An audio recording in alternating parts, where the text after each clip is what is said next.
So retirement obviously ஒரு education சிஸ்டம்லேயே வந்துடும். இப்போ இன்ஜினியரிங், ஐடி அந்த மாதிரி ரொம்ப டெக்னிக்கல் கோர்சஸ்லாம் பார்க்குறவங்களுக்கு கண்டிப்பாக நான் ஆஸ்திரேலியா ரெக்கமெண்ட் பண்ணுவேன். இப்போ என்னை பொறுத்த வரைக்கும் யூரோப்பியன் கண்ட்ரீஸை வந்து மோஸ்ட் அண்டர் ரேட்டட் கண்ட்ரீஸாக நான் சொல்லுவேன். கன்சல்டன்ட்டை போனால் நம்மளுக்கு வந்து வேஸ்ட் ஆஃப் டைம். நம்மளால வந்து நம்மளை எவ்வளோ பேச விடுறாங்கன்றது நீங்கள் பார்த்தீங்கன்னாலே தெரிஞ்சிருக்கும். இப்போ அங்கே போன உடனே அந்த கன்சல்டன்ட்னா எல்லாமே பேசிட்டு இருக்காங்க, ஒரு லிஸ்ட்டை தூக்கி போட்டு இதுதான் இவ்வளோ உள்ள பட்ஜெட் அப்படின்னு காட்டினாங்கன்னா it means they're just selling the destination.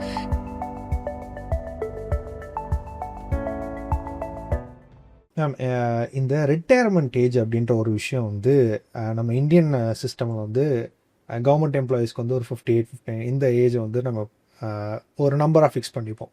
But உண்மையாகவே அப்ராட் எஜுகேஷன் அப்ராடில் பார்த்தோன்னா நிறைய பேர் வந்து தன்னுடைய ரிட்டையர்மெண்ட் ஏஜை வந்து முன்னாடியே 40-45 ரிட்டையர் ஆகிட்டு ஹாப்பியாக இருக்கணும் அப்படின்வாங்க. அந்த மென்டாலிட்டியை அப்ராட் எஜுகேஷன் பர்சியூ பண்ண போகிற இந்தியன் ஸ்டூடெண்ட்ஸ்க்கு அப்ராட் எஜுகேஷன் வழங்குமா? கண்டிப்பா. ஏன்னா இப்போ நம்ம சொல்றதே வந்து அப்ராட் எஜுகேஷன் வந்து ஏன்னா அவங்க எல்லாமே வந்து எக்ஸ்ப்ளோரிங் தான் பண்ண சொல்றாங்க. இட் இஸ் நாட் லைக் ஒரு என்ன சொல்றது ஒரு பர்டிகுலரா இந்த மாதிரி கோர்ல தான் பண்ணணும் அப்படிங்கிறதே கிடையாது. ஸோ ஸ்டூடெண்ட்ஸ்க்கு வந்து அப்பவே அவங்க ஆப்பர்ச்சுனிட்டிஸ் கொடுக்கறதுனால இப்போ இன்டர்ன்ஷிப்பா இருந்தாலும் எதுவாக இருந்தாலும் ஸ்டூடெண்ட்ஸே தானே எக்ஸ்ப்ளோர் பண்றாங்க. ஸோ அந்த எக்ஸ்ப்ளோரிங் மென்டாலிட்டி வரனால இங்கே வந்து நம்ம ஒரு எம்ப்ளாயி மென்டாலிட்டி வருது. ஆனால் அங்கே வந்து பார்த்தீங்கன்னா அங்கே எக்ஸ்ப்ளோர் பண்றதுனால அவங்க கொஞ்ச நாள் ஒர்க் பண்ணாலும் அதுக்கப்புறம் தே கம் வித் ஓகே நம்மளுக்கு இந்த ஸ்கில்ஸ் டெவலப் பண்ணிருக்கோம், they start to do things on their own. So அதனால என்னன்னா ஒரு ஃபிக்ஸடா வந்து தேல் நோ இவ்வளோ வருஷம் வரைக்கும் நம்ம ஒர்க் பண்றோம், இதுக்கப்புறம் நம்மளுக்கு இதுதான் நம்மளோட ரிட்டையர்மெண்ட். ஏன்னா இப்போ பிளானிங் அப்படிதான் போயிட்டு இருக்கு. ஸோ ஆப்வியஸ்லி இந்த எஜுகேஷன் சிஸ்டம் வந்து it is giving them so much freedom to explore and அவங்களோட ஸ்கில் செட்ஸை அவங்க டெவலப் பண்ணி தே ஆர் ட்ரைங் டு அவங்களே அவங்கள ஐடென்டிஃபை பண்ணிக்கிறாங்க. ஸோ இதனால என்ன ஆகுதுன்னா they have a very clear picture of future. So இதுதான் ஏன்னா அவங்களோட லைஃப் சிஸ்டமும் கண்டிப்பாக டிஃப்ரெண்ட். நம்மள மாதிரி கிடையாது like full time work, Saturday சண்டேவும் ஒர்க் பண்ணுறது அந்த மாதிரி கிடையாது. They have Monday to Friday, Saturday Sunday is for your time to enjoy. So இந்த மாதிரி சிஸ்டமில் நீங்கள் போயிட்டீங்கனாலே ஆட்டோமேட்டிக்காக நம்ம அந்த ரிட்டையர்மெண்ட்டுக்கானதும் நம்ம பிளான் பண்ணிவிடும். ஸோ இவ்வளோ ஏஜ் வரைக்கும் ஒர்க் பண்ணுறோம், ஏன்னா அதுக்கப்புறம் they have to manage like அவங்களோட இது ஸ்கில் செட்ஸ் வச்சு அவங்க வந்து கண்டினியூ பண்ணிக்கிறாங்க. ஸோ ரிட்டையர்மெண்ட் ஆப்வியஸ்லி ஒரு எஜுகேஷன் சிஸ்டம்லேயே வந்துடும். உங்களுக்கு அந்த கான்செப்ட் வந்து அதிலே வந்து ட்ரெயின் ஆகிடும். ஆக்சுவலி ஒரு சில குயிக் கொஸ்டின்ஸ் நான் கேட்குறேன். இந்த ஒரு கண்ட்ரியை நீங்கள் வந்து தாராளமாக ரெக்கமெண்ட் பண்ணுவேன் ஃபார் அப்ராட் எஜுகேஷன் அப்படின்னா என்ன கண்ட்ரியாக இருக்கும்? இப்போ இன்ஜினியரிங், ஐடி அந்த மாதிரி ரொம்ப டெக்னிக்கல் கோர்சஸ்லாம் பார்க்குறவங்களுக்கு கண்டிப்பாக நான் ஆஸ்திரேலியா ரெக்கமெண்ட் பண்ணுவேன். பிகாஸ் பர்சனலி நான் ரொம்ப வருஷமா லைக் ஆல்மோஸ்ட் 10 to 15 இயர்ஸாக அந்த கண்ட்ரிக்கு வந்து ஸ்டூடெண்ட்ஸ் அனுப்பிச்சிருக்கிறனால I have very good response from the students also அவங்க செட்டில் ஆனதுனால.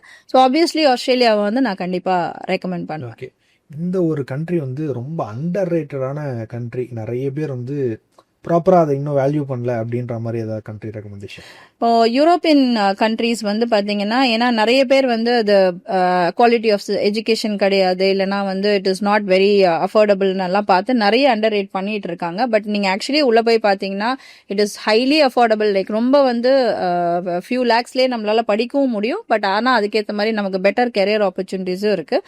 ஸோ என்னை பொறுத்த வரைக்கும் யூரோப்பியன் கண்ட்ரீஸை வந்து மோஸ்ட் அண்டர் ரேட்டட் கண்ட்ரீஸாக நான் சொல்லுவேன். ஓகே, இந்த அப்ராட் எஜுகேஷன் பற்றி நிறைய மித்ஸ்லாம் நீங்கள் கேள்விப்பட்டிருப்பீங்க. இதெல்லாம் வந்து சும்மா ஏமாத்து வேலைப்பா, அப்ராட் எஜுகேஷன்லாம் நம்மளே போய் படிச்சிடலாம், கன்சல்டன்ஸ்லாம் வேண்டாம், ஏஜென்சிஸ் வேணாம், ப்ளஸ் இந்த மாதிரி உங்களை அனாய் பண்ணக்கூடிய ஏதாச்சும் ஒரு மித்து? அனாய் பண்ற வித்து அப்படின்னு பாத்தீங்கன்னா நிறைய பேர் என்ன நினைக்கிறாங்கன்னா இப்போ ஒரு காலேஜ்ல ஒரு ஸ்டூடெண்ட் இருக்கானா, என் சீனியர் வந்து இந்த கண்ட்ரி போனா அவன் வந்து கன்சல்டன்டே யூஸ் பண்ணல, அவனே வந்து he got admission, he went through the visa process on his ஓன்னு சொல்லிட்டு அவங்களே எல்லாத்தையும் பண்ணிக்கிறாங்க. பட் ஏன் வந்து ஒரு கன்சல்டன்சி கிட்ட வரணும் அப்படின்னு பாத்தீங்கன்னா ஏன்னா உங்களுக்கு அது ஃபர்ஸ்ட் கேஸ். பட் எங்களுக்கு வந்து அந்த வீசா வந்து it's not a first case. எங்களுக்கு வந்து என்ன டைம் ஃப்ரேம்ல எங்க அப்ளை பண்ணணும், என்னென்ன டாக்குமெண்ட் சப்மிட் பண்ணணும், எப்படி இருக்கிற டாக்குமெண்ட்ஸை எப்படி ப்ரெசென்ட் பண்ணணுங்கிறது நம்மளுக்கு தெரியும். ஸோ இது வந்து நிறைய பசங்க என்ன யோசிக்கிறாங்க, நம்ம கன்சல்டன்சி போனா அது வேஸ்டா நம்ம வந்து சார்ஜஸ்லாம் கொடுக்கணும், அதனால வந்து நம்மளே பண்ணிக்கலாம் அப்படின்னு சொல்லிட்டு. பட் என்னோட அட்வைஸ் என்னன்னா எல்லா ப்ரொஃபஷன்லயுமே வந்து ஒரு ப்ரொஃபஷனல் கைடன்ஸ் எடுத்துக்கிட்டானா தான் யூ வில். ஏன்னா நீங்க அப்ராட் போறதுங்கிறது அவ்வளோ எக்ஸ்பென்சஸ்லாம் நீங்க ப்ரிப்பேர் பண்ணிட்டு போறீங்க.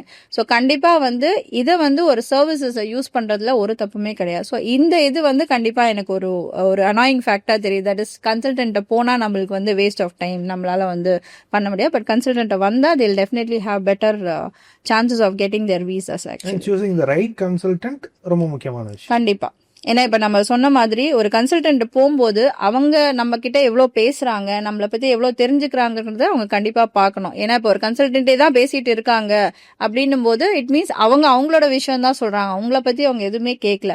ஸோ உங்ககிட்ட யார் பேசி உங்ககிட்ட இருந்து நிறைய இன்ஃபர்மேஷன் வாங்க, ஏன்னா நீங்க இம்பார்ட்டண்டா ஃபீல் பண்றீங்களா, உங்களை பத்தி அவங்க யோசிக்கிறாங்களான்ற அந்த ஃபீலிங் வந்தானா தான் you can definitely you will know that okay இந்த கன்சல்டன்ட் ஜென்யூனா நம்ம கிட்ட இன்ட்ரெஸ்டடா நம்மளுக்காக அவங்க பேசுறாங்க அப்படின்ற அந்த ஃபீலிங் இருக்கும். ஸோ இது வந்து கண்டிப்பா அவங்க how to choose their right consultant or தப்பான ஒரு கன்சல்டன்ட்னு தெரிஞ்சுக்கிறதுக்கு நம்மளுடைய வார்த்தைகளை அவங்க அதிகமாக கேட்குறாங்களா இல்லை அவங்க கிட்ட இருக்கிறது மட்டும்தான் நம்ம கிட்ட சொல்கிறாங்களா அப்படின்றத புரிஞ்சுக்கிட்டாவே அவங்க கரெக்டா தப்பா அப்படின்றது நமக்கு தெரிஞ்சிருன்றீங்க. ஆமா கண்டிப்பா ஒரு லிசனரா இருக்கணும். ஏன்னா ஸ்டூடெண்ட்க்கு என்ன வேணுங்கிறது நம்ம முதல்ல தெரிஞ்சுக்கிட்டாதான் நம்மளால வந்து அதுக்கான சர்வீஸ் ப்ரொவைட் பண்ண முடியும்.